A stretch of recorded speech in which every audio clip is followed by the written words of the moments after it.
नमस्कार, स्वागत है आपका हमारे इस YouTube चैनल पर। मैं मुनमुन श्रीवास्तव आपका हार्दिक अभिनंदन करता हूं। लगभग आज 12 बजे के आसपास CBSE ने फिर से एक्स हैंडल पर एक नोटिस जो है वो जारी किया और इस नोटिस में आप देखेंगे कि कुछ भी ऐसा नहीं है कि बहुत ज़्यादा आपके लिए उम्मीदें बंध रही हों। इस नोटिस में सिर्फ CBSE ने वो सफाई दी है कि जिसमें आपने अगर एक्सेस पेमेंट आपकी आई थी, जो आप लगातार स्टूडेंट्स कह रहे थे कि किसी को 78,000 रुपये मांगा जा रहा है, किसी का 48,000, किसी का 16,000 और किसी का तो 200 रुपये ही मांगा जा रहा है और किसी का बहुत ही कम पेमेंट मांगा जा रहा है, जितना मांगा जाना चाहिए उससे ज़्यादा। अब ये जो नोटिस है ये क्या कहता है? On 21st and 22nd May 2026, certain technical issues led to incorrect fee deduction in some cases while students were applying for scanned copies. In some instances, excess payment was deducted, while in others, lesser amounts were charged. In all cases of excess payment, the exact excess amount shall be refunded to the same payment method which was used for payment. इसका मतलब यह है कि जिस भी method से आपने payment किया है वो आपको उसी पेमेंट में वो पैसा रिफ़ंड हो जाएगा। लेकिन ये नोटिस जो है वो अपनी जगह पे है, लेकिन CBSE ने यहाँ भी ये नहीं माना कि हाँ उनको जो है वो उनके पोर्टल पर टेक्निकल ग्लिचेस हो रहे हैं। टेक्निकल इंस्टेंसेस, आप उस पहली लाइन के वर्ड्स को आप फिर से एक बार सुन लीजिए, मैं दोबारा पढ़ देता हूँ। सर्टेन टेक्निकल इश्यूज़, तो ये क्या है इशू? एक वेबसाइट आपसे नहीं चल रही है और आज जिस वक्त हम ये वीडियो कर रहे हैं और ये दोपहर बाद के लगभग 3 बज रहे हैं और अभी तक जो है वो CBSE ने ये क्लियर नहीं किया है कि 24 तारीख यानी आज के बाद भी उनकी डेट आगे बढ़ेगी कि नहीं बढ़ेगी। क्योंकि आज भी मुझे कई ऐसे बच्चे मिले, उन्होंने कहा कि सर हमने 3 दिन हो गए अप्लाई किए हुए और हमारी जो आंसर बुक है वो अभी तक नहीं आई है, कब आएगी? आप एक बार पता करके बता दें, क्योंकि हेल्पलाइंस नंबर्स जो हैं उन पर तो कोई फ़ोन उठता ही नहीं है और हमारी इतनी एक्सेस नहीं है कि हम खुद जाके पता करें। और आज तो वैसे भी रविवार का दिन है और रविवार के दिन कैसे पता लगेगा? ये सारा एक ये डार्क रियलिटी है एक तरह से CBSE के इस जो है रिवैल्यूएशन प्रोसेस को। आप ठीक से इवैल्यूएशन तो करा नहीं पाए, रिवैल्यूएशन ठीक से कैसे कराएंगे आप? उसकी तो पहली डगर पर ही आप लगातार फेल होते हुए दिख रहे हैं और स्टूडेंट्स की उम्मीदें धूमिल हो रही हैं। जो कोचिंग संस्थान जो है वो शुरू में बहुत जो है एक झूमर पाड़ते हुए आए थे, वो अब धीरे धीरे हम देख रहे हैं कि वो उनके सुर बदलने शुरू हो गए हैं। और शायद CBSE या कोई भी ऐसा संस्थान जिसके खिलाफ लगातार जो है वो बातें हो रही हों, वो यही चाहेगा कि टाइम को खींचा। कल भी मैंने अपने वीडियो में आपको बताया था कि अब ये सारा जो है ना आई वॉश हो रहा है और ये आई वॉश जब चीज़ें होती हैं और लिंगर ऑन किया जाता है तो उससे आपका धैर्य जो है ना वो जवाब दे जाता है और फिर आप कहते हैं कि छोड़ो, क्या करना है, जो हुआ सो हुआ। कंपार्टमेंट जिन स्टूडेंट्स की आई है वो अपने कंपार्टमेंट की तैयारी में लग जाएंगे और जो पूरी तरीके से फेल हो गए वो फिर अगले साल जो है वो फरवरी के महीने में बोर्ड की परीक्षाएं देने की तैयारी करेंगे। उनके सपने, उनके अरमान, उनकी उम्मीदें, उनसे CBSE को क्या लेना देना?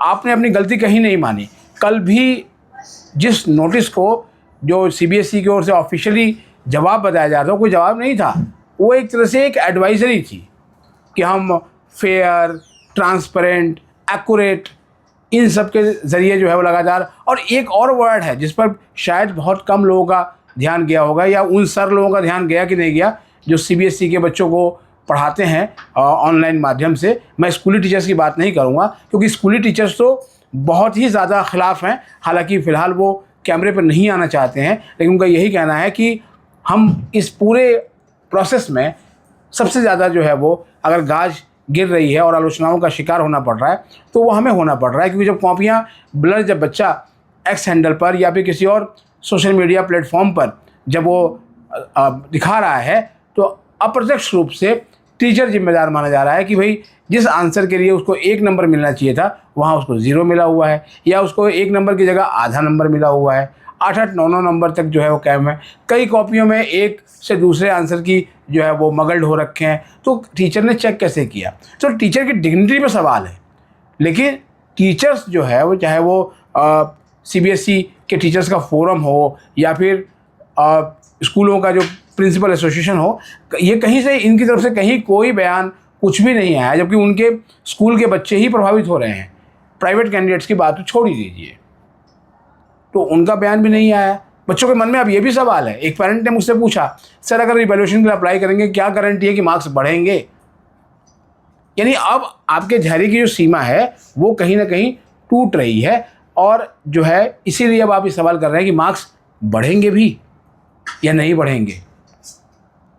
देखिए, हार कर जीतने वाले को ही बाजीगर कहते हैं, इसलिए आपको बाजीगर बनना पड़ेगा, क्योंकि अथॉरिटीज़ तो आपको हराने पे तुली हुई है। क्योंकि वो कहीं पर भी इतने सारे सर्कुलर और इतने सारे नोटिस जो अभी तक निकले हैं, और तो उसमें कहीं पर भी ये नहीं माना गया कि हाँ आपके सिस्टम में कहीं कोई कमी थी जिसकी वजह से ये सारा बखेड़ा जो है वो फैला।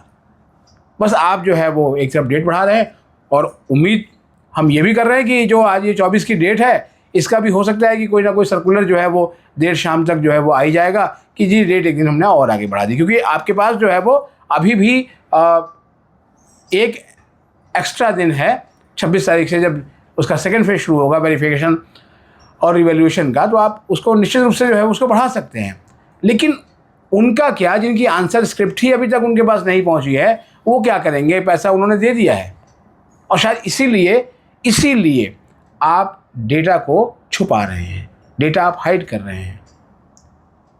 7 साल बेमिसाल, 7 साल में ये रिजल्ट रहा था इस बार आपका, और लगा कि शायद कुछ अच्छा होगा, लेकिन आप ओएसएम सिस्टम को लेकर कहीं पर भी अपनी गलती को मानने को तैयार नहीं है कि हाँ ओएसएम आप बहुत जल्दबाजी में लाए थे। ओएसएम को लेकर एक बाद में जो है फर्दर डिस्कशन हो सकता है, लेकिन कहीं से भी, चाहे वो सीबीएसई हो या फिर शिक्षा मंत्रालय, कहीं से भी ये चीज़ नहीं आई कि हाँ वो ओएसएम वापस ले रहे हैं। सुप्रीम कोर्ट में भी कल जो है वो त्रिभाषा फार्मूले को लेकर जो है वो मैटर लिस्टेड है, लेकिन मुझे लगता नहीं है कि सीबीएसई के मैटर को लेकर शायद फिलहाल अभी कोई कोर्ट में मामला फिलहाल पहुंचा हुआ हो। अगर आपके पास जानकारी हो तो आप जो है वो जानकारी आप मुझसे शेयर कर सकते हैं, हम उसे भी जो है वो चैनल पर ज़रूर दिखाएंगे। लेकिन एक चीज़ आपसे ये कहूँगा कि अब अपने मन में ना दुविधा मत पालिए, दुविधा में ही दोनों चले जाते हैं, माया मिली ना राम। आप जो है अपने बच्चे की आंसर स्क्रिप्ट देखिए, उसके साथ बैठिए, और अगर संभव हो तो टीचर के पास भी जाइए, उसके साथ एक्सप्लेनेशन अच्छे से तैयार करिए, और उसके बाद जो है वो सारे प्रोसेस को जब सेकंड शुरू होगा हम उस पर भी जो है वो एक आध वीडियो लेकर आएंगे। कोशिश करेंगे कोई सब्जेक्ट का एक्सपर्ट ही उस पर जानकारी दे, किसी शिक्षक से बात करें कि उस जो है वो स्टेप में क्या चीज़ें होंगी, तो आप उसको फॉलो करें, क्योंकि यहीं पर आपके धैर्य का इम्तहान है। 12वीं का बच्चा जिसकी मनस्थिति क्या हो सकती है ये मुझसे बेहतर कोई नहीं जानता, क्योंकि 26 साल के लगभग के अपने मैंने उच्च शिक्षा कवर करने के दौरान मैंने यही बच्चे देखे हैं। ये जो टीनेजर बच्चे जो आते हैं दिल्ली विश्वविद्यालय में और दूसरे विश्वविद्यालयों में और 12वीं पास करके आते हैं, तो कितनी मैच्योरिटी उनकी होती है ये भी हम देखते हैं कॉलेजेस में जब वो पहुंचते हैं। फ़िलहाल तो अभी वो पहली दहलीज पर हैं, उनके मन में दुविधा है, मार्क्स बढ़ेंगे कि नहीं बढ़ेंगे, बढ़ेंगे तो कितने बढ़ेंगे, क्या ये मार्क्स उतने बढ़ जाएंगे कि जिस बच्चे को 75% से नीचे को पहुंचा हुआ है उसके 75 हो जाएंगे, या ये इतने बढ़ जाएंगे कि जो बच्चा कंपार्टमेंट जिसकी आई है वो उसकी जो है वो कंपार्टमेंट क्लियर हो जाएगी और वो फेयर पास हो जाएगा। सीबीएसई की पंक्तियां सुन लीजिए, अभी भी मैं बार बार कह रहा हूं कि CBSE remains committed to a fair and transparent evaluation process. All genuine concerns related to scan copy. Genuine concern. अरे स्कैन कॉपी तो आप ही ने की, स्कैन कॉपी आप ही प्रोवाइड कर रहे हो, बच्चे गुहार लगा रहे हैं कि फीस पेमेंट कर दिया, कॉपी दे दो, दिखवा रहे टीचर से, और फिर आप कहते हो जेन्युइन। तो अगर ये जेन्युइन है तो फ्रॉड क्या है? दरअसल यही डार्क रियलिटी है जिसमें आप, हम, पेरेंट्स और स्टूडेंट्स इस समय जो है वो मगल्ड हैं। बिल्कुल हम लोग एक ऐसे रास्ते पे जा रहे हैं जहाँ उजाला नहीं दिख रहा है फ़िलहाल, लेकिन हम एक दिया तो जला ही सकते हैं, और वो दिया है उम्मीदों का, अरमानों का। आपको याद भी होगा जो है वो हमारी जो कुछ पंक्तियां हैं वो हमेशा उम्मीद देती हैं कि आज के लिए फ़िलहाल इतना ही। आपकी तरह मैं भी मायूस हूँ, लेकिन उम्मीद पर दुनिया कायम है। दिल दुखा है लेकिन टूटा तो नहीं है, और उम्मीद का दामन छूटा तो नहीं है। तो आज के लिए इतना ही। हमारे चैनल पर नए हैं तो चैनल को सब्सक्राइब कर लें और इसे अपने दोस्तों के बीच शेयर करें, और इस वीडियो को लाइक करके हाइप ज़रूर दें। और आपके जो सवाल हैं उसे कमेंट बॉक्स में लिखिए। हम उन सब एक एक कमेंट हम पढ़ते हैं और उनके जवाब देने की कोशिश करते हैं, या फिर उनके जवाब हम विशेषज्ञों से लेने का पूरा प्रयास करते हैं, उसे वीडियो के माध्यम से हम देते हैं। दिल्ली विश्वविद्यालय की तमाम वीडियोज़ में आप जो है वो इसको देख सकते हैं। नमस्कार।